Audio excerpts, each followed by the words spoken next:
Croom and Soto, yeah, man, this fight. Croom really just pushed his way. He closed the distance, pushed his way. I could see what he's doing. I could see his strategy. Not a bad idea. But once he pushed Soto into the fence, he didn't do nothing. So what happened over and over and over again for the whole fight was Croom would run in and get tagged 2 or 3 hard punches and get his face lumped up, and then he would make contact and then push Soto into the fence. And then he wouldn't do much. He didn't throw and land that many punches. It would have been a great strategy if he was able to shoulder bump and roll and dig some uppercuts and body shots in there, but he didn't. Bump, switch your feet to the other side, dig to the body, go to the head, come with the hook, work in some inside fighting in there, like press and release so you have space to do something. He didn't do any of it. If it was an MMA fight, like it would have been a decent strategy if he was throwing a bunch of knees and tying up the hand and pulling the head down and trying to get him to the mat, but he didn't. He just pressed in, kept pressing and pressing and pressing into the ropes, and he didn't really create any space in order to fill that space with any violence. And that's what it is. Like the strategy, I get it. Is probably how I would fight. I would probably press inside, get him into the ropes, because that takes away his power shots.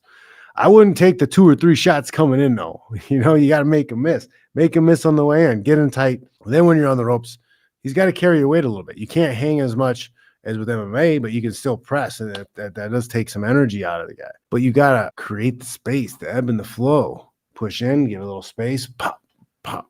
I don't even think he was that active with the rabbit punches. You know, he wasn't even doing a lot of the constant light punches into the body, because those will add up over 10 minutes of fighting, you know.